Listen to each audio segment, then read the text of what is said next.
संदर्भात काय काय बोलत होते. आता अर्थात त्या प्रोसिजर्स मला तितक्या माहिती नाही आहेत, पण जेव्हा कंटेंट रायटर म्हणून एखाद्या बिल्डरसाठी मी बँकेला पत्र लिहिते तर तेव्हा मला अलंकारिक भाषा वापरायची नसते. उलट थोडासा कायद्याचा अभ्यास ठेवून मी हे कशासाठी सांगते हे आधी मी तुम्हाला सांगते की मगाशी विषय झाला की पुढच्या पिढीने सुद्धा बिझनेसमध्ये यायला हवं. तर बिझनेस म्हणजे प्रत्येकच वेळेला काहीतरी एक दुकान मांडले आणि विकतोय असं अजिबात नसून तुम्ही जिथेही असाल, म्हणजे मी गोव्यात असायचे आणि फोन याचं हे लेटर लिहून द्या, 2000 रुपये ट्रान्सपोर्ट, विषय संपला.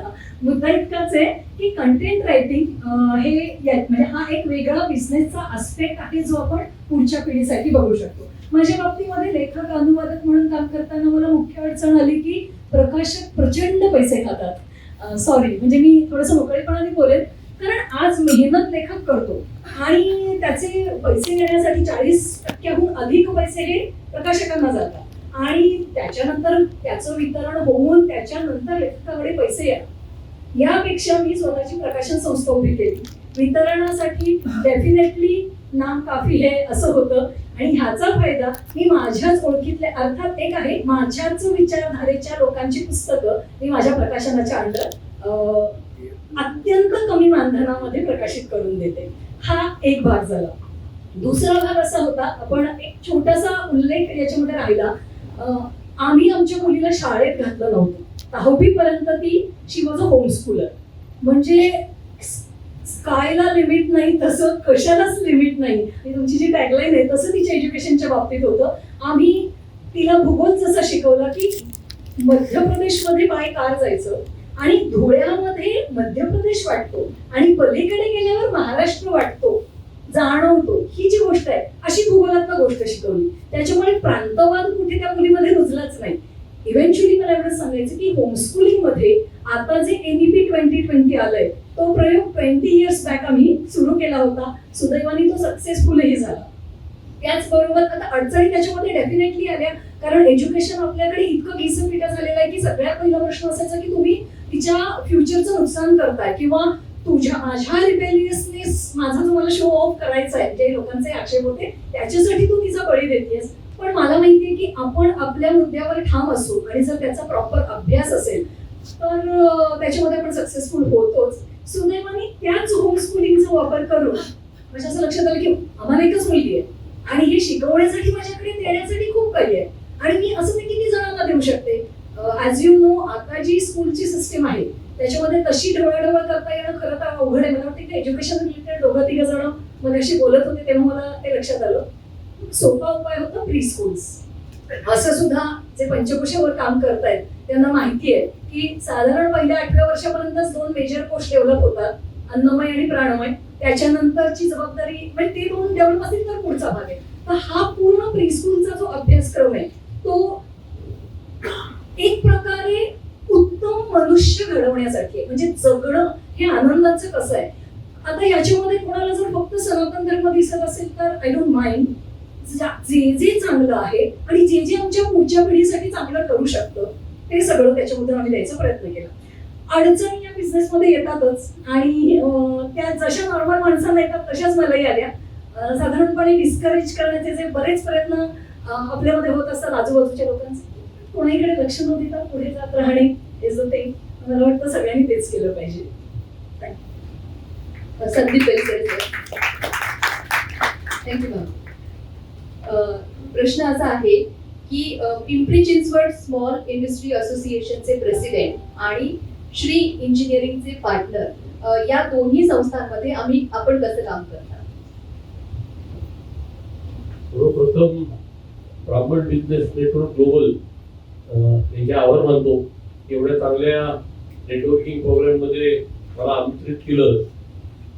खरं माझं म्हणजे बोलणं किंवा स्पीच देणं हे माझं आपण काय म्हणतो USP नाही.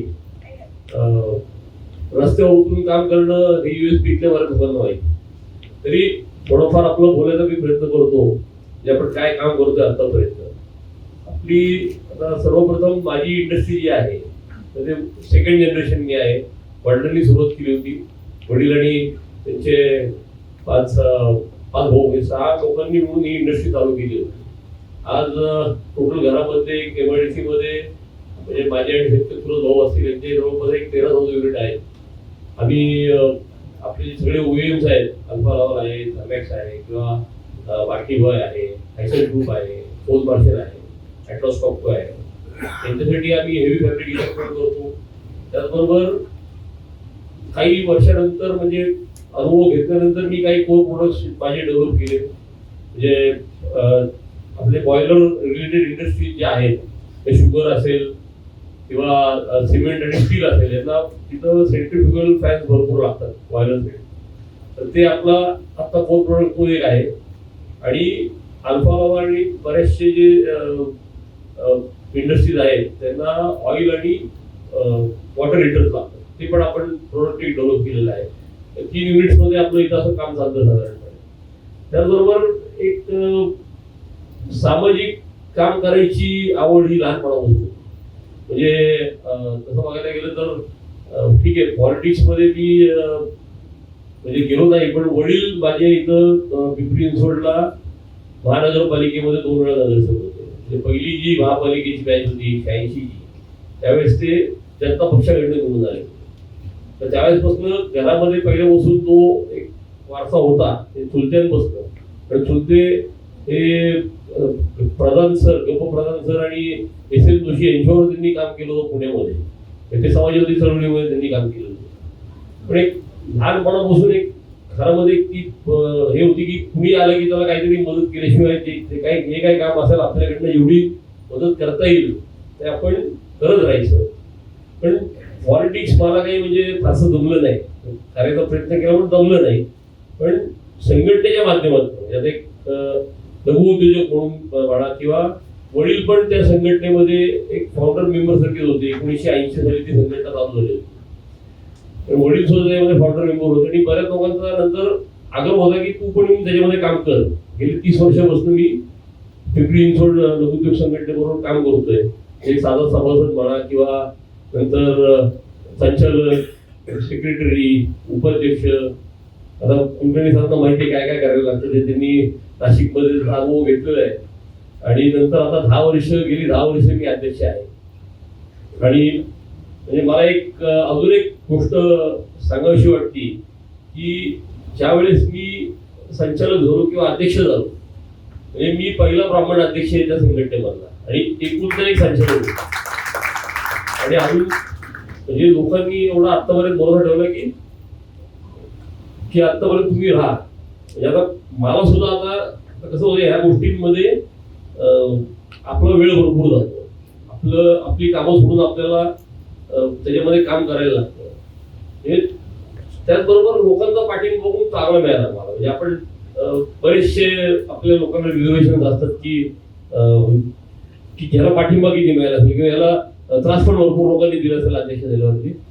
तर तसा काही विषय नाहीये. भरपूर चांगला पाठिंबा, आपण चांगलं काम करत राहिलो तर आपल्याला खूप चांगला पाठिंबा सगळीकडनं मिळतो. म्हणजे त्याचा रिवॉर्ड्स पण आपल्याला चांगले मिळतात. आपलं सोशल जे काम आहे ते पण आपलं पूर्ण होतं. आपल्या मनाला एक चांगली शांती पण मिळते. आपण 4 लोकांची चांगली कामं केली. आता संघटनेच्या माध्यमातून बोलायचं झालं तर संघटना आज उद्योजकांना दैनंदिन ज्या अडचणी येतात, म्हणजे सगळ्यात पहिली अडचण असती MSEDCLची म्हणजे वीज जाणे. तर त्या बाबतीत कायम आपण बैठका घेत असतो इथल्या अधिकाऱ्यांशी, वरिष्ठ अधिकाऱ्यांशी. मुंबईला आपण बैठका घेत असतो. त्याचबरोबर MIDC रिलेटेड काही इश्यूज असतील, कॉर्पोरेशन रिलेटेड काही इश्यूज असतील, आपले पिंपरी चिंचवड कॉर्पोरेशन. त्याचबरोबर काही पॉलिसी डिसिजन्स मध्ये जे आपले शिखर संस्था आहेत मुंबईमधल्या, तर त्यांच्याबरोबर पण आपण म्हणजे 1-to-1 कॉन्व्हर्सेशन करून आपण उद्योजकांचे जे प्रश्न आहेत ते आपण ग्रासरूट पर्यंत सोडवायचा आपण प्रयत्न करतो. एवढे 1980 पासून संघटना काम करते.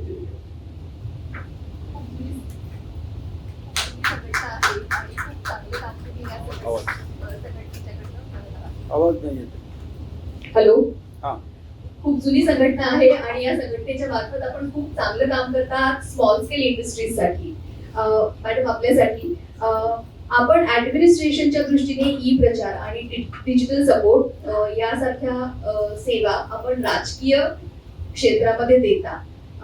या खाजगी स्वरूपाच्या आहेत, पण या निमित्तानं आपला विविध राजकीय नेत्यांशी किंवा व्यक्तींशी आपला संपर्क येतो. तर या सगळ्या व्यक्तींचा आपण आपल्या बिझनेससाठी कसा उपयोग करून घेता? हा फार महत्त्वाचा प्रश्न आहे. सगळ्यांच्यासाठीच 2014ला तेव्हा ऑफकोर्स मोदी लाट होती आणि त्याच्या आधी 2010ला माझा नवरा सॉफ्टवेअर इंजिनियर आहे आणि त्याचा वेगवेगळ्या कंट्रीजमध्ये त्याचा बिझनेस आहे. ते ओबामाच्या निवडणुकीला 2010ला त्याने मार्केटिंग तिकडे केलं होतं, तर ती आयडिया डोक्यात होती आणि कुठेतरी 2014ला आपण काहीतरी करायचं आणि बोलकं तोंड असलं की आपल्याला काय फरक पडत नाही. ते दणादण 8-9 लोकांचं त्यावेळेला काम घेतलं, नंतर काम वाढत गेलं. जाऊन भेटायचं, असं असं करतोय, करावं ते, म्हणजे तुम्ही करणार का काम, अशा पद्धतीने आमच्या पश्चिम महाराष्ट्रामध्ये 8 लोकांचं काम केलं, 6 लोक निवडून आले. आणि मग तो एक राजकारण कसंही जस काय, म्हणजे कुठल्याही अर्थाने तुम्ही जा, डायरेक्ट एंट्री करा का इनडायरेक्ट जा तुम्ही त्याच्यामध्ये.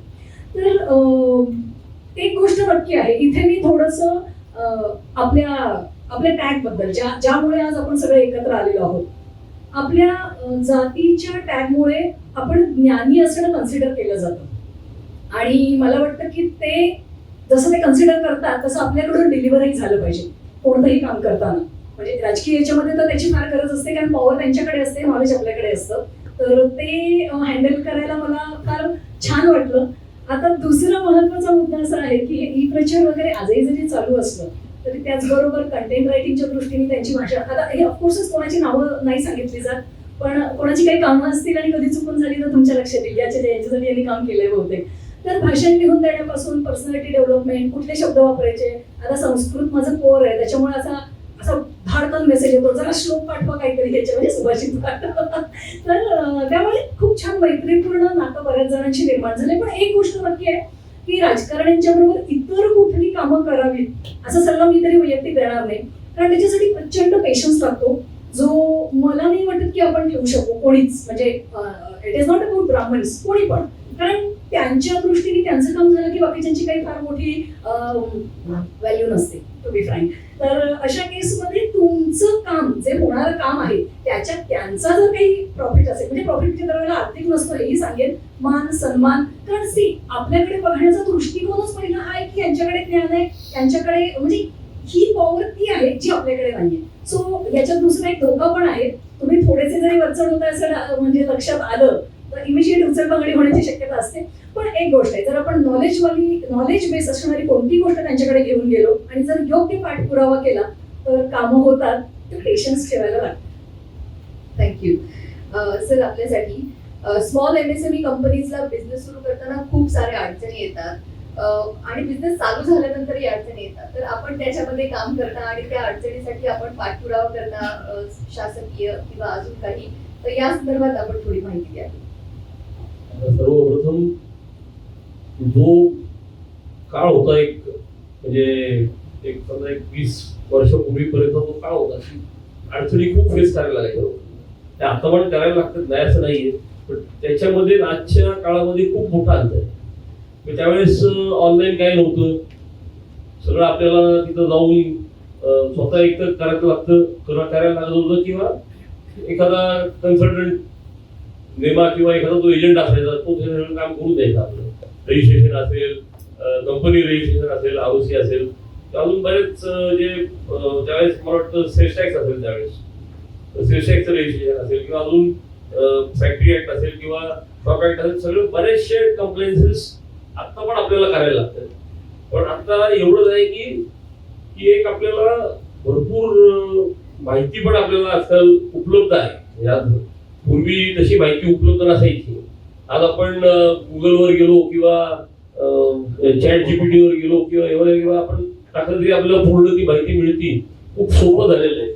तरी आज जे गव्हर्नमेंट रेड टेप आहे, म्हणजे जो सरकारी अधिकाऱ्यांचा जो त्रास असतो तो बऱ्यापैकी अजून पण आहे. म्हणजे सिंगल विंडो सिस्टमसाठी आम्ही बऱ्याच वर्ष प्रयत्न करतोय.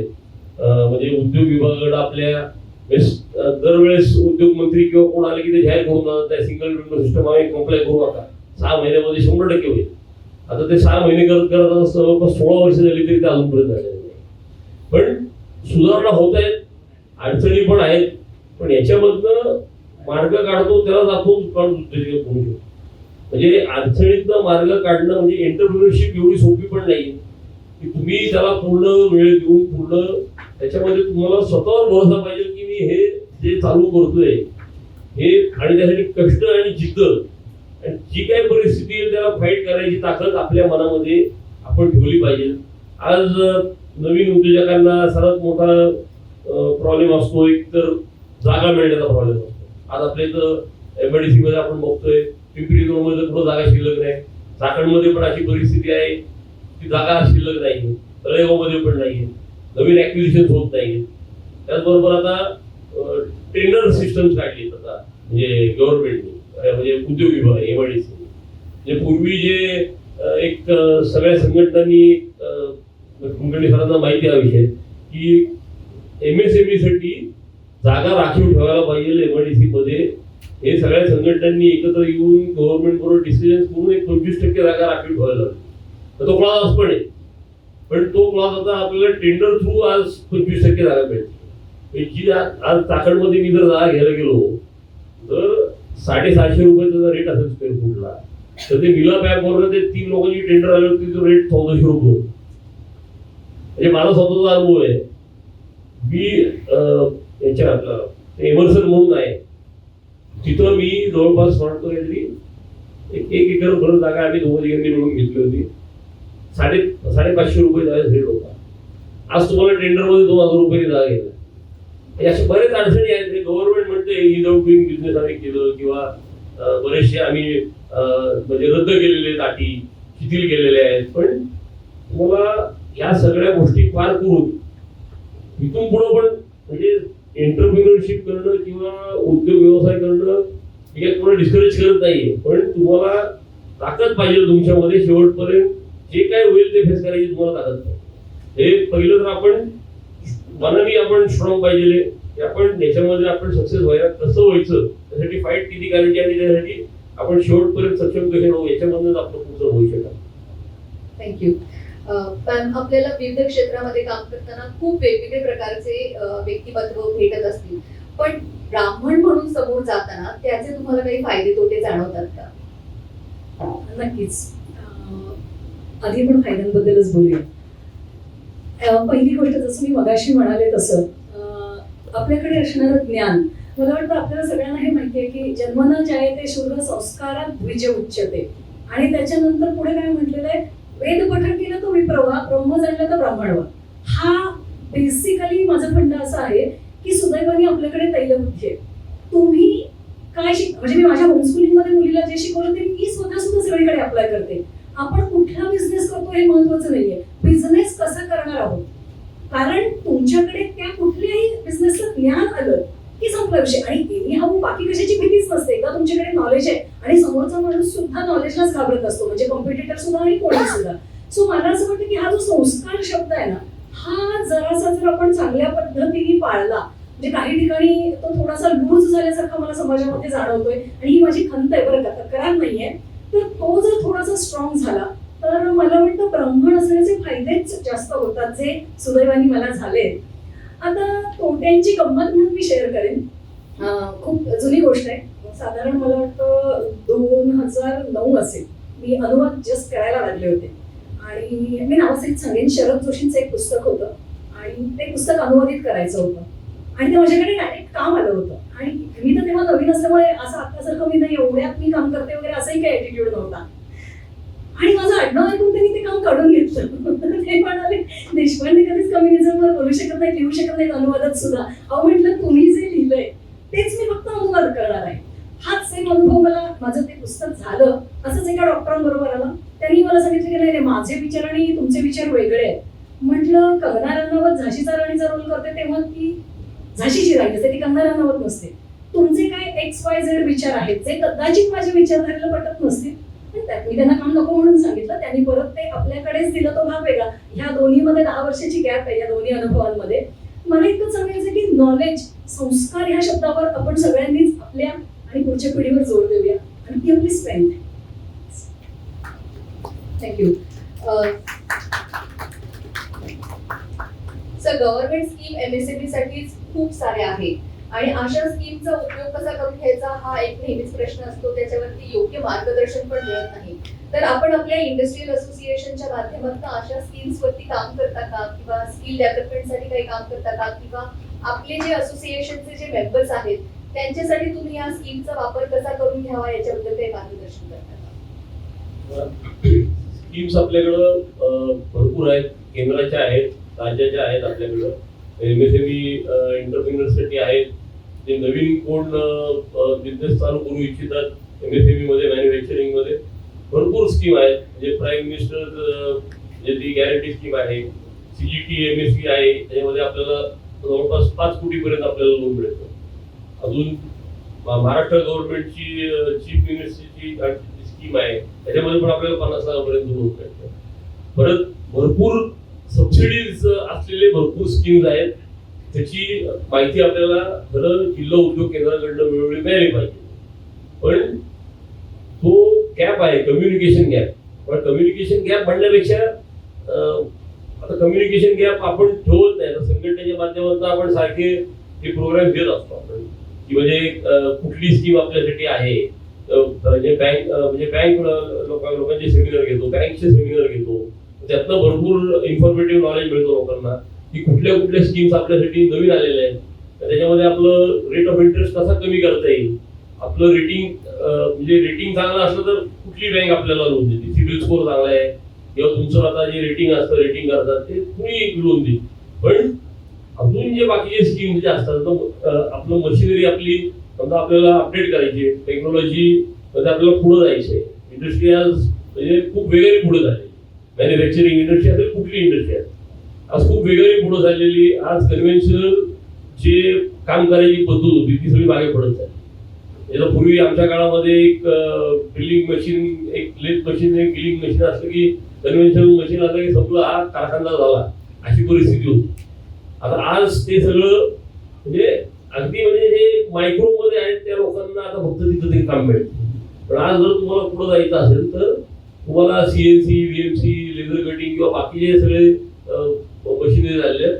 ह्याच्यासाठी जे आपल्याला टेक्नॉलॉजी अपग्रेडमेंट आहे त्याचे भरपूर स्कीम्स आपल्याला सेंट्रल गव्हर्नमेंटकडनं आणि राज्य सरकारकडनं आपल्याला अवेलेबल आहेत.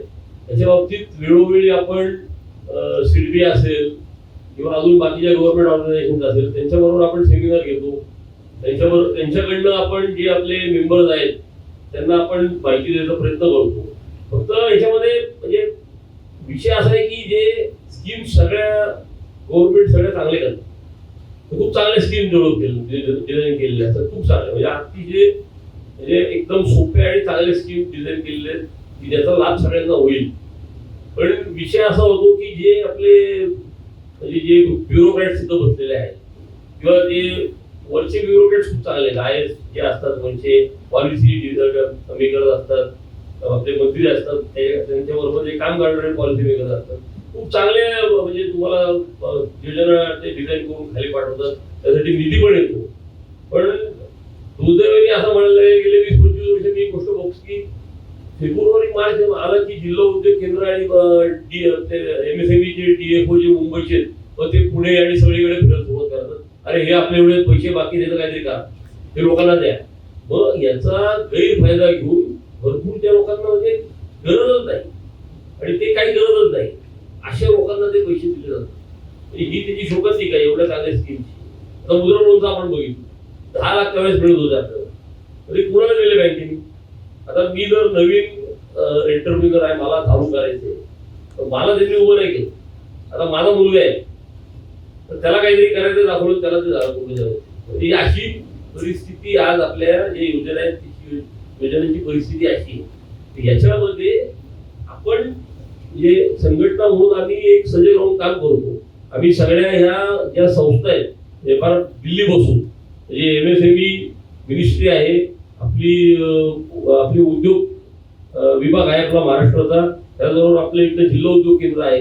या सगळ्यांचा आपण समन्वय कसा साधता येईल हे साधून आपण ह्या सगळ्या योजना हे नवीन जे कोण स्टार्टअप असतील, आता त्याला नवीन शब्द आलाय स्टार्टअप, काही नवीन चालू केलं की त्याला स्टार्टअप शब्द येतो. आता ठीक आहे, चांगली गोष्ट आहे, काही प्रॉब्लेम नाही. म्हणजे उद्योजकता ही वाढलीच पाहिजे आणि आपल्या समाजाने पण त्याच्यामध्ये म्हणजे सेकंड जनरेशन, तर आम्ही सेकंड जनरेशन ठीक आहे, आम्हाला बऱ्यापैकी म्हणजे आम्हाला उभं राहायला लागत तरी नाही. पण जे नवीन लोक आहेत खूप अवघड परिस्थिती, म्हणजे नवीन कुठला बिझनेस मॅन्युफॅक्चरिंग मध्ये स्टार्ट करणं आज सोपं नाही. तर ह्या गोष्टींमध्ये जास्तीत जास्त मदत कशी करता येईल, म्हणजे नवीन जनरेशनला आपल्या, आणि पुढे जे आपल्या बरोबर जे मेंबर्स आहेत त्यांना कुठं अडचणी येतात आणि ते कशा सोडवता येतील यावरती आमचा कायम फोकस असतो. खूप चांगलं काम करता आणि अशा योजनांसाठी एक सरांसाठी प्रश्न सॉरी म्हणजे ठीक आहे, माझी मुलाखत चालली आहे तरी सुद्धा महिलांच्यासाठी जे स्कीम्स येतात, म्हणजे मला त्याच्याबद्दल खूप डिटेल माहित नाहीये, त्याच्यात पार्लर, पापड लोणची आणि मला वाटतं पिठाची गिरणी, तर हे सरकारकडे जर काही करतात म्हणजे याच्या पलीकडेही महिला खूप असं काही नाही, हा आपला गैरसमज आहे. नक्की आज इंडस्ट्रीमध्ये भरपूर विमेन एंटरप्रिनर आहेत, भरपूर. बोलतात, मी स्कीम्स बद्दल बोलते, ज्या योजना येतात बोलतोय स्कीम्स मध्ये मी जितकी लिस्ट बघितली नाही, तसं नाही. आपण यांचा वेळ नको घेऊ, पण मला आठवणी मला पाठवा. विमेन एंटरप्रिनरसाठी आज उलट सबसिडी जास्ती, पाच म्हणजे जास्त 5% 5% subsidy For the same project, हा. what I apply हा. and what you apply, you get 5% more. हो, पण मला समजतं ते इतकं लिमिटेड आहे की मी मागे एकदा प्रयत्न केला होता नाही. तेव्हा म्हटलं गिरणी हे याचं नाही, काही जेंडर संबंधच नाही. जेंडर स्पेसिफिक योजनाच नाहीये ती. फाईन. 5 कोटी मग रुपये कदाचित बँकवाल्याने मला हा. मिसगाईड केलेलं असू शकतं. बँक आणि ब्युरोक्रेट मिसगाईड तेच कामच आहे ते. प्लीज. सध्या ऑटोमेशन आणि एआय हा खूप परवलीचे शब्द झाले आहेत आणि प्रत्येक इंडस्ट्रीमध्ये एआय आणि ऑटोमेशन केलं तर तुम्ही मल्टिपल ग्रोथ करू शकता. तर या सगळ्या क्षेत्रामध्ये लोकांना ही पण भीती आहे की आपण पुढे तर हे घेऊन जाऊ शकू, पण याच्या अडचणी पण आहेत, त्याचं कॉस्टिंग पण आहे. तर हे सगळं अडचणीचं ठरू शकतं किंवा काय, याच्याबद्दल तुमचं काय मत आहे? हो, एआय म्हणजे आता असं झालेलं आहे की जगात मला वाटतं परमेश्वर चराचरात आणि एआय पण चराचरात झालेलं आहे. तर कोणी काही उठलं की त्याला एआयचं नाव देऊन टाकतं, हरकत नाहीये. पण हे चॅटजीपीटी किंवा तत्सम जेही प्रकार आहेत, मला असं वाटतं की त्याचा जसं फायदा आहे तसे तोट्यांची जी भीती वाटते ना लोकांना तेवढे नाहीये, असं माझं वैयक्तिक मत आहे. याचं कारण असं की ज्या गोष्टी मॅन्युअली आणि बुद्धीने होतात, एक मध्यंतरी फिल्म आली आहे, मला कृती सेन का अशी कोणाची तरी आहे आणि ती रोबोट असते, आम्हाला एक्झॅक्टली त्या मूवीचं नाव माहित नाहीये. तर त्यात तो जर बघितलं तर एक गोष्ट लक्षात येईल की कितीही एआय मोठं झालं तरी बुद्धीची जागा एआय कधीच नाही घेऊ शकत. त्यामुळे पुन्हा तोच मगाचा माझा आवडता मुद्दा की आपण संस्कारात ज्ञानाने इतक्या टॉपला राहूया की एआय सुद्धा आपल्यामुळेच तर जनरेट होत आहे. एआयची भीती डेफिनेटली आता आहे, पण मला वाटतं ती माहितीला धोका देते, ती ज्ञानाला त्याचा काही एवढी रिस्क नाहीये. पण मग त्याच्यासाठी पॅरलली आपल्याला ज्ञानाच्या कक्षा आणखीन वाढवायला हव्या आणि सुदैवाने आपल्याकडे तो फोर्टे आहे आपल्या लोकांचा, आपण तोच डेव्हलप करूया असं मला वाटतं. सर तुमच्यासाठी पण एआयच्या हाच प्रश्न आहे.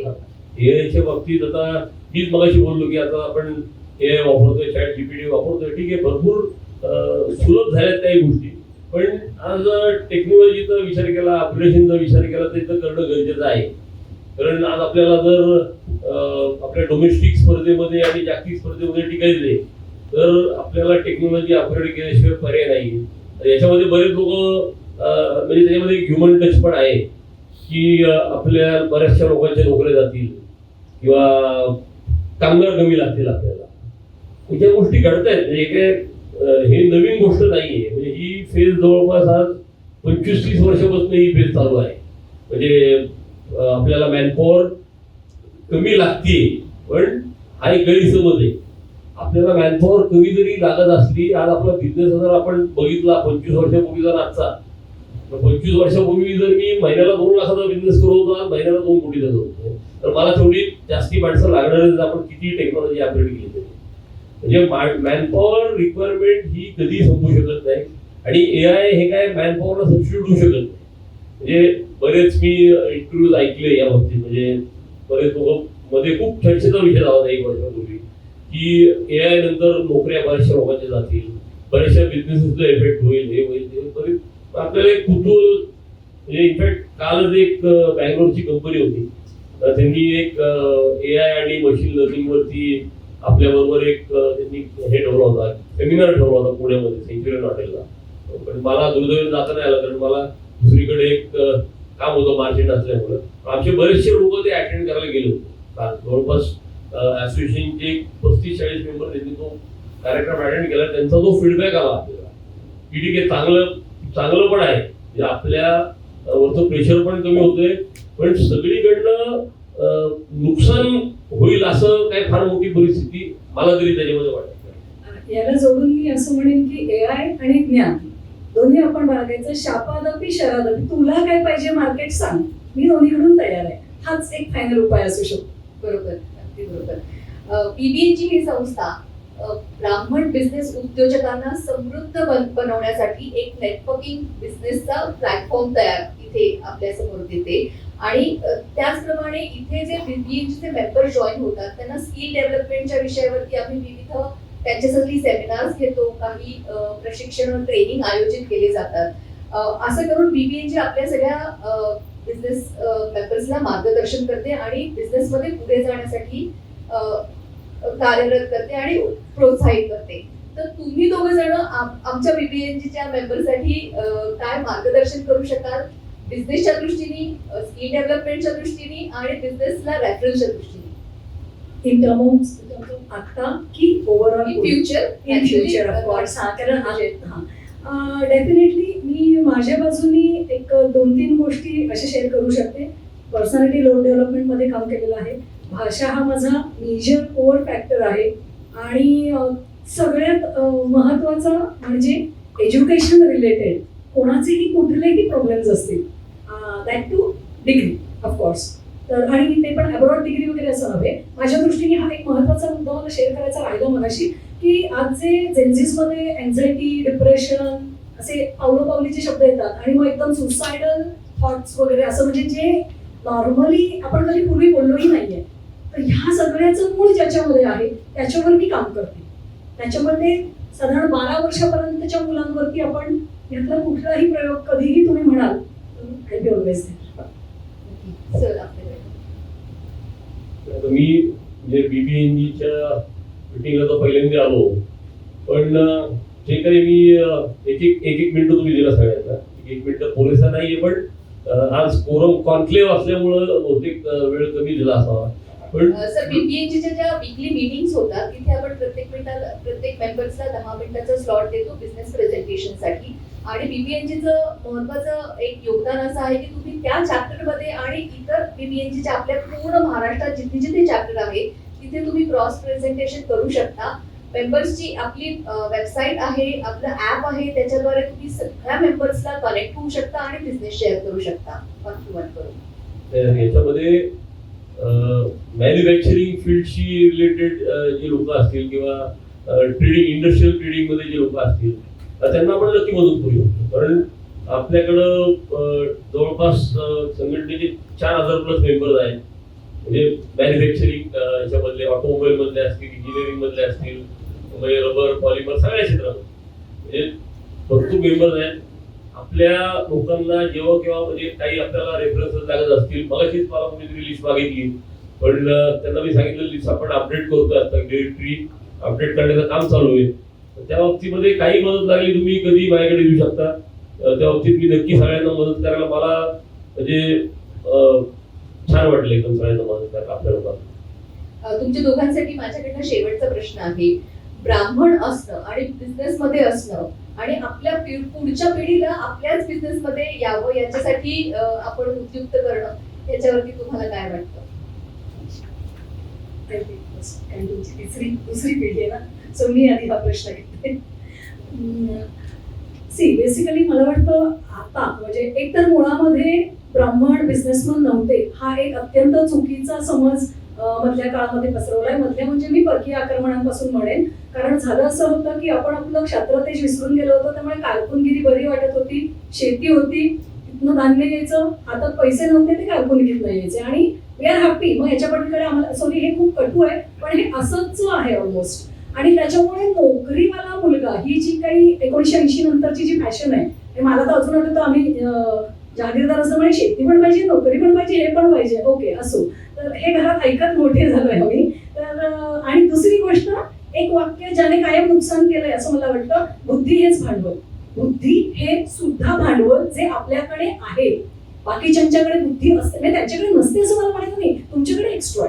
सो ह्या 2 गोष्टींवर कॉन्सन्ट्रेट करत आणि अजून एक पुढच्या पिढीमध्ये बिझनेस न करण्याची असंख्य कारणं, म्हणजे न पुढे जाण्याची असंख्य कारणं अशी की एक विचित्र कटकट्या स्वभाव, म्हणजे कारकुनगिरीमध्ये मोठं झाल्यानंतर महिन्याला 1 तारखेला किंवा 10 तारखेला जो काही तो पगार येत असताना आज मला बिझनेसमध्ये बाहेर जायचं म्हणजे आज मला माहितीच नाही मला काय चॅलेंज येणार आहे, मला समोरचा माणूस काय बोलणार आहे. म्हणजे ही एक गोष्ट मी आवर्जून शेअर करेन की मुलगी होमस्कूलर असल्यामुळे माझ्या बिझनेसच्या वेळेला कधी कधी मी तिला मीटिंगला घेऊन जायचे, तिला सगळे मॅनर्स शिकवलेले होते आणि तिथे तिला पहिल्यांदा कळलं की आपल्या आईला सुद्धा कधी कधी ऐकून घ्यावं लागतं, म्हणजे बिझनेसमध्ये ऐकून घ्यावं लागतं ही सवयच नाहीये. सो मुलांना आपण ज्या पद्धतीने घडू, म्हणजे माझा थोडासा असा हे असतो की आता आम्ही 40 क्रॉस केलेला आहे, आता यांच्यावर किती संस्कार करत बसायचे, तर नवीन पिढीकडेच मी जरा किंवा असे संस्कार आपल्यावर करूया की त्यांना काही आपण चांगलं देऊ शकू. सो बिझनेसमध्ये येताना त्यातले रिस्क समजावताना त्याच्याकडे निगेटिव्ह अँगलनी आपण जे बोललं जातं घरांमधून ते मला वाटतं एफर्ट करतं. आणि उदाहरणं देताना अजून एक मुद्दा आहे, उदाहरणं देताना डायरेक्ट टाटा बिर्लांची उदाहरणं द्यायची गरज नाहीये. माझं अगदी असं म्हणणं आहे की जेवढी me when I was pregnant मला वाचनाची प्रचंड आवड आहे, मी 70हून अधिक आत्मचरित्र वाचली आणि मला पहिल्यांदा कळलं की आत्मचरित्र लिहिणं एक मूर्खपण आहे, कारण त्याच्यामध्ये ते फक्त स्वतःची पॉझिटिव्ह बाजू लिहितात. प्रॉब्लेम आल्याबद्दल लिहा ना, तुम्हाला समोरच्या माणसाने तुमचा अपमान कसा केला ते सुद्धा इतक्या रंजकतेने लिहिलेलं असतं की मग माझा अपमान जर साधा झाला तर मी लगेच कम्पेअर करते, माझ्यात काही असं हॅपनिंग नाहीच आहे. सो मला इतकंच सांगायचं आहे, आपला बिझनेस घरामध्ये मुलाला कळू दे की आपल्याकडे या महिन्यात एवढेच पैसे आले, या प्रोजेक्टमधनं इतकंच आलं, पण हे मी करतो याच्यात. कारण काय आहे हे म्हणजे म्हणून मला गुजराती मारवाड्यांचं फार आवडतं, तू शाळेत जा नाही तर कॉलेजला जा, संध्याकाळी दुकानावर येऊन बस. आता आपलं दुकान नाहीये पण जो आपला बिझनेस आहे तो काही अंशी मुलांच्या समोर प्रॉपर ओपन अप केला पाहिजे. आणि माझ्या मुलांना अजून एक आवडतं वाक्य, last but not the list, मी हे स्वतः फॉलो केलंय, जे आम्हाला मिळालं नाही ते मुलांना देतो, अजिबात नाही. जे आम्हाला चांगलं मिळालंय ते तरी किमान मी पुढच्या पिढीला देणार. That is the signal. बीबीएनची परिवर्तन ही फ्लॅगशिप इव्हेंट आहे. दरवर्षी आपण बीबीएनची परिवर्तन फेब्रुवारी-जानेवारी महिन्यामध्ये घेतो आणि त्यामध्ये आपण ब्राह्मण बिझनेस एंटरप्रेन्युअर जे असंख्य क्षेत्रामध्ये आहे, मान्यवर आहेत, त्यांना आपण बोलवतो, त्यांच्याकडनं आपण मार्गदर्शन घेतो, पॅनल डिस्कशन करतो, त्याचबरोबर उत्तम कौस्तुभ अवॉर्ड आपण अशा मान्यवरांना देतो. त्यामुळे आपल्याकडे असे टाटा बिर्ला सोडून देण्यासाठी बरीच उदाहरणं आहेत. आपण आपल्या स्लाइडमध्ये पण आपले मान्यवर गेस्ट कोण कोण आले हे आपण केलं. याच वर्षी फेब्रुवारीमध्ये पुण्यामध्ये ती कॉन्क्लेव्ह झाली आणि 1200 पेक्षा जास्त बिझनेस एंटरप्रेन्युअर जे ब्राह्मण आहेत ते उपस्थित होते. त्याचप्रमाणे खूप सारे मान्यवर तिथे उपस्थित होते आणि त्यांनी मार्गदर्शन आपल्या सगळ्या एंटरप्रेन्युअर्ससाठी केलेलं आहे. सर आपल्याकडे नवीन जनरेशन जी आपली येणारी पुढची जनरेशन आहे, म्हणजे त्यांच्या बाबतीत आता म्हणजे बरेचसे आता मॅडमनी सांगितलं काय काय त्यांच्या मनामध्ये काय नवीन आयडियाज असतात. आणि आपला बिझनेस वेगळ्याच पद्धतीने चालू असतो आणि लहानपणापासून त्यांनी मुलांनी घरी बघितलेलं असतं की वडील सकाळपासून जे फोन चालवतो शिव्या खातात कंपनीवाल्यांच्या, ते रात्री येऊन पण तेच चालू आहे, रात्री आल्यावर परत कुणाला तरी पेमेंटसाठी फोन करतात. आता सुद्धा मॅडम शेजारी बसल्या मला मार्चेंटच्या पेमेंटसाठी एकाला फोन चालू होता. म्हणजे हे जे एक ठीक आहे बिझनेस असाच चालणार आहे, आतापर्यंत असाच चालत आलेला आहे, ठीक आहे सुधारणा होत आहेत. आता काय बऱ्याचशा कंपन्यांमध्ये आपल्याला अकाउंट्सवाला कोण आहे हे पण माहिती नसतं, आपल्याला डायरेक्ट आरटीजीएसची पेमेंट देतात. म्हणजे अशा पण चांगल्या एमएनसी आणि इंडियन कंपनीज आज पण आहेत. पण लहानपणापासून जे मुलांनी, आता मला 2 मुलं आहेत, अनफॉर्च्युनेटली मोठा मुलगा या फील्डमध्ये आला नाही, तर तो म्हणजे मला वाटलं होतं एक नवीन त्यावेळेस फील्ड ओपन झाली ती बॅचलर ऑफ डिझाईन, म्हणजे इंडस्ट्रियल डिझाईन आणि प्रोडक्ट डिझाईन अशी ती फील्ड होती. मला माहिती होतं आपल्या वेळेस फार डिप्लोमा आणि बी होतं, मेकॅनिकल, सिव्हिल किंवा काय असेल ते. वाटलं ही पण इंडस्ट्री रिलेटेड काहीतरी फील्ड असेल, मी जास्ती काही विचार केला नाही आणि त्यांनी त्याच्यामध्ये ऍडमिशन घेतलं. नंतर मला कळलं पूर्णपणे म्हणजे वेगळंच हे काहीतरी आहे, म्हणजे हे आपल्या फील्डशी रिलेटेड याच्यामध्ये काही नाही. आणि तो डायरेक्ट कॅम्पसमधनं डायरेक्ट बँगलोरला सॅमसंगमध्ये सिलेक्ट झाला. म्हणजे त्याला स्टार्टच काहीतरी 20-22 लाख रुपयाचा मिळाला 21व्या वर्षी. आता दुसऱ्या एक मोठ्या कंपनीमध्ये गुगलमध्ये तो गेला. आता म्हणजे आपण विचार करू शकत नाही की आज इंजिनिअरिंग मध्ये जो मुलगा येतोय आणि तो ठीक आहे आपल्या एमएसएमई मध्ये नाही आला, पण एखाद्या दुसऱ्या चांगल्या कंपनीमध्ये तो लागला, म्हणजे मोठी कंपनी आहे, OEM आहे, तर त्याला जास्तीत जास्त स्टार्ट मिळतो 4-5 लाख रुपयाचा, 6 लाख रुपयाचा. इकडे एवढा स्टार्ट केल्यावरती आपल्यामुळे खूप मोठं आव्हान आहे की पुढची पिढी आपल्या बिझनेसमध्ये कशी. कारण आज जे पॉलिशियन असतात ते ठीक आहे, आज आतापर्यंत आपण सगळं सहन केल्या सगळ्या गोष्टी, ते एक हॅबिट झालेली. म्हणजे तसं नाही, मी त्याला उत्तर देतोय, हॅबिट झाली आहे की मुलांना ती हॅबिट व्हायला पाहिजे होती, पण ते तसं झालं नाही. कारण ते आमच्या वेळेस कसं होतं की आम्हाला एक म्हणजे उन्हाळ्याची सुट्टी लागली की आम्हाला एक मनामध्ये असं झालं आपण कंपनीमध्ये जाऊन जरा काहीतरी काम करू. म्हणजे जे काय चालू असेल, फॅब्रिकेशन चालू असेल, तरी काहीतरी एखादं असं तो हँड सॉ असायचा, त्यावरती काहीतरी दिवसभर कटिंग करत बस, किंवा बेस मशीनवरती काहीतरी टर्निंग करत बस 8वी 9वी 10वी मध्ये. मग आम्हाला 2 महिने काम केल्यानंतर काहीतरी मोठे चुलते आम्हाला काहीतरी पैसे द्यायचे. पण त्यावेळेसपासून आपल्याला एक त्याच्यामुळे एक आवड निर्माण झाली त्या बिझनेस बद्दल. पण मुलांच्या बाबतीत आता मुलं पूर्णपणे आज आपण बघितलं तर शाळेत आला की क्लास असतो, तर त्यांना हे वातावरण माहिती नाही आता की बिझनेस हे काय आणि आपले फॅमिली बिझनेस कसा रन होतोय, आपले जे एक्सपेन्सेस येतात भरपूर वाढलेले सगळ्याचे एक्सपेन्सेस, हे एक्सपेन्स कसे मीट होत आहेत आणि तरी आपण सुखी कसे राहतो एवढे, हे मुलांना माहिती नाही. तर याच्यामध्ये काहीतरी आपली एकतर एज्युकेशन प्रोसेस पण बदलायची गरज आहे, फार मोठी बदल घडवायची गरज आहे. आम्ही प्रयत्न करतोय. बदल घडवायची गरज आहे त्याच्यामध्ये की ज्या फील्डमध्ये त्याला जायचं त्या हिशोबाने त्याला ते एज्युकेशन मिळायला पाहिजे. आता इंडस्ट्रीमध्ये एखादा इंजिनियर आला तर त्याला साधारण ड्रॉइंग पण नीट कळत नाही अशी परिस्थिती असते, आणि तो त्याला चांगले 80-85% किंवा 9.5चा CGS स्कोर असतो त्याला, पण त्याला ड्रॉइंग बेसिकली कळत नाही. म्हणजे आपल्या इथं जे काही शिक्षण आता द्यायची पद्धती ती पूर्णपणे इंडस्ट्री म्हणा किंवा अजून जे कुठल्या क्षेत्रामध्ये ते काम करणार त्या हिशोबाने ती बदलायची गरज आहे. तर ती नवीन आपली जी पिढी आहे तर ती आपल्या बिझनेसमध्ये येऊ शकते असं मला वाटतं. आणि याच्यासाठी एक सोपा उपाय आहे, त्यांना जे करायचे ते जॉब करू द्या. 2-4 वर्षांनी ते फक्त 2-4 वर्ष आपण पेशन्स ठेवूया, तेव्हा परत येतात. Thank you so much. आपण फोरम हा ओपन करतो आहोत. कोणाला काही प्रश्न विचारायचे असेल तर 1-2 प्रश्न आपण नक्की घेऊया. माझा मॅमला प्रश्न एआयच्या 1-2 मिनिटं सर, माहिती द्या.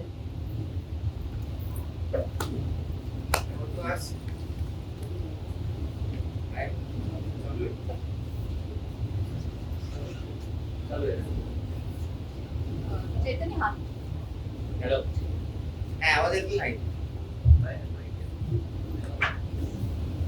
मला विचारायचे की एआय कंटेंट रायटिंग मध्ये तुम्ही म्हटला, तर AI content writing how much it is going to impact content writing, because सध्या ChatGPT किंवा त्याच्यावर केलं तर content writing is easily available. म्हणजे आजकाल मी ते डॅश कॉमर्स बघतोय ते आम्हाला जे शिकवलं होतं नाही का, आता ते शिकायची गरज कॅल्क्युलेटरमुळे पाडे गेली. तर असं काही AI is it going to influence on the content writing? आता अजून 1-2 वर्ष होऊ शकेल कदाचित, पण त्याच्यानंतर लोकांच्या लक्षात, कारण ते इतकं मर्यादित आहे. म्हणजे मी स्वतः त्याच्यावर काम करून बघितलं, त्याच्यामध्ये खूप मोजके शब्द असतात आणि ते रिपिटेटिव्हली तेच वापरतं. आता मी मध्यंतरी मला एक नवीनच कळलं, जेनझीच आहे ना मुलगी, तर तिने मला सांगितलं की असा ऑटोमॅटिक म्हणजे ह्याने मला हा मेसेज केलाय, त्याला तू हे सांग असं लिहून देतो, तर तू परस्पर म्हणजे ती वरचा मेसेज आणि त्याने काय म्हटले तेही मला सांग. तर हा आळशीपणा आहे. आणि एआय जे आता करतंय त्याचे बारीक तोटे जेव्हा यांच्या लक्षात येतील. हा एक गोष्ट आहे जे टेक्निकल आहे ना, जसं बँकेचं लेटर, दॅट इज ओके, ते कदाचित होऊन जाईल एआय थ्रू. पण ज्याला आपण काय म्हणतो एक प्रेझेंटेशन द्यायचंय तर ते पॉसिबल होणार नाही. आणि कदाचित आपल्याला कल्पना आहे का नाही मला माहिती नाही, युनिव्हर्सिटीज आणि ऑल त्याच्यामध्ये प्लॅजरिझममुळे ते लगेच लक्षात येतं. कारण काय शेवटी बघा तो एक लिमिटेड साठा आहे. एआयचा धोका थोडे दिवस राहणारच आहे. आता त्यातल्या काही चांगल्या गोष्टी अशा आहेत की जसं आता मी लिहिलं शुद्ध लेखन तपासून देतं. आता पुन्हा तोच प्रॉब्लेम आहे की शुद्ध लेखन म्हणजे स्पेलिंग सुद्धा, पण मुळामध्ये तुला तो शब्द वापरता येतोय का हा एक विषय आहे ना. म्हणजे कधी मी एक पॅरेग्राफ लिहिला आणि मग ते मला करेक्ट करून देणार आहे. सो एआय तसं भाषेमध्ये फार टिकणार नाहीये आणि आय एम होपफुल आणि मला खात्री आहे दादर याच्याबद्दल. प्रॉम्प्ट मध्ये फरक पडतो, पण प्रॉम्प्ट देण्यासाठी पुन्हा आपलं डोकं लागतं आणि ते खूप कमी लोकांकडे सुदैवाने अलीकडे, म्हणजे बिझनेसच्या दृष्टीने माझ्या. Thank you so much. आजचं हे इंटरव्ह्यू सेशन खूप छान झालं.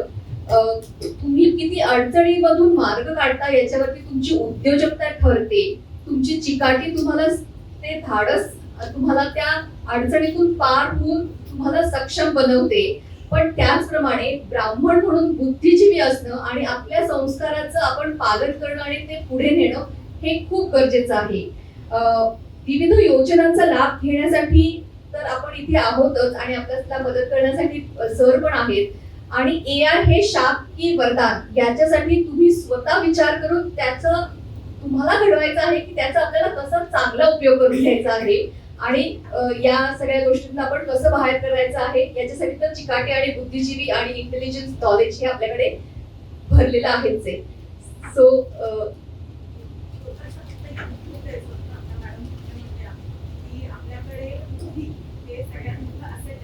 हो. प्रोडक्शन हाऊस मला सांगितलं. सो नो डाऊट आमच्या बिझनेसवर पण बऱ्यापैकी हातभार झालेला आहे. पण मी बुद्धीचा वापर हा असेट म्हणून कसा केला एआयच्या माध्यमातून, जसं मी सांगितलं की कालच आम्ही वेबसिरीज लॉन्च केली. ती पूर्ण पंचकोश आणि इंडियन नॉलेज सिस्टीमवर आहे. आतापर्यंत आपण फक्त एआयच्या माध्यमातून रामायण महाभारत ह्याच गोष्टी बघितल्या, पण उपनिषद काय सांगतात, वेद काय सांगतात हे कोणीच नाही आणले एआय वरती. सो ते मी विक्रांत सरांच्या मदतीने ते वेबसिरीजच्या द्वारे मी करण्याचा प्रयत्न करते. So yes, AI is going to hamper us, but again, knowledge is the only asset that we can use. Thank you so much. Congrats.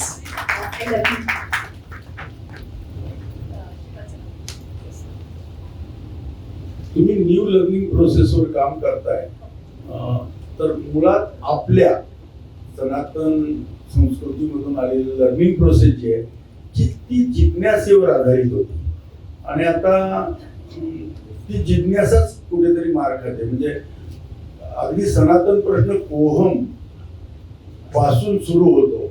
मी कोण आहे याची जाण करून घेण्यासाठी आता मॅडमनी या उपनिषदांचं उदाहरण दिलं, तर या NLP मध्ये याचा कुठे अंतर्भाव होतो का, जिज्ञासेवर काम होतंय का? डेफिनेटली NLPनी याचा बराच विचार केलेला आहे आणि मला एक गोष्ट शेअर करायला आवडेल. माझी जी प्रीस्कूलची चेन आहे त्याचं नाव आहे श्री गणेशा. ती कुठलीही ब्लॉसम आणि ब्लाबला किड्स वगैरे काहीही नाहीये.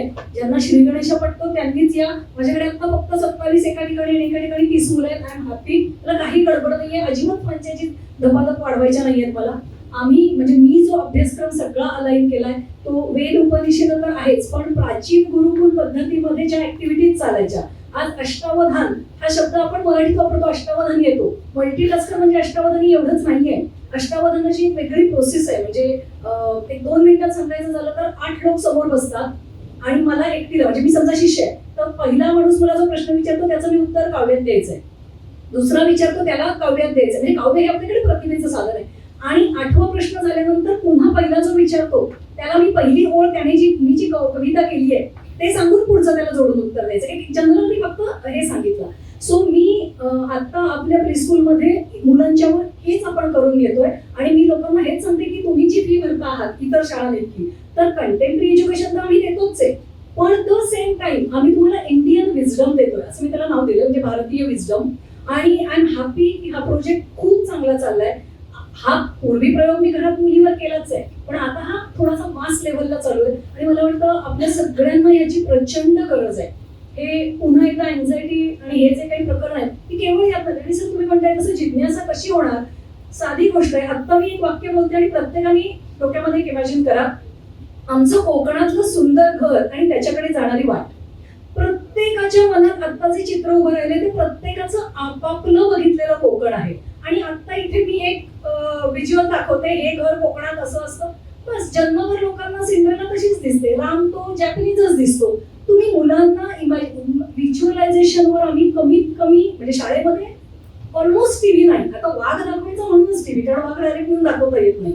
सो पण इतक्या गोष्टी की तू इमॅजिन कर की तुला काय वाटतंय. आणि हे खरंच फार गरजेचं आहे. पूर्वीच्या काळी जी झाडांच्या मोठी शाळा असायची ती तेवढ्याचसाठी असायची. मला आवडेल की आपण जर शक्य झालं तर श्रीगणेशा.org ला भेट द्या. अशा बिझनेसच्या अँगलने नाही, नवीन काय चालू आहे आणि आपल्या मुलांमध्ये काय असायला हवं हे तुम्हाला त्याच्यामध्ये सांगेल. थँक्यू. नक्की खूप चांगला आणि सुंदर प्रयत्न आहे तुमचा आणि तुमच्या या प्रयत्नासाठी खूप सारे मुलांनी यावं आणि शिकावं की जेणेकरून आपली संस्कृती पण त्याद्वारे पुढे जाणार आहे. आपण दोघे जण इथे आलात आणि मनमोकळे आपण गप्पा मारल्या त्याबद्दल खूप खूप धन्यवाद. आपल्या मार्गदर्शनाचा नक्कीच उपयोग आपले सगळे मेंबर्स करतील आणि आपल्याला भेटतील आणि मार्गदर्शन घेतील. धन्यवाद. इथे बोलल्याबद्दल आभार.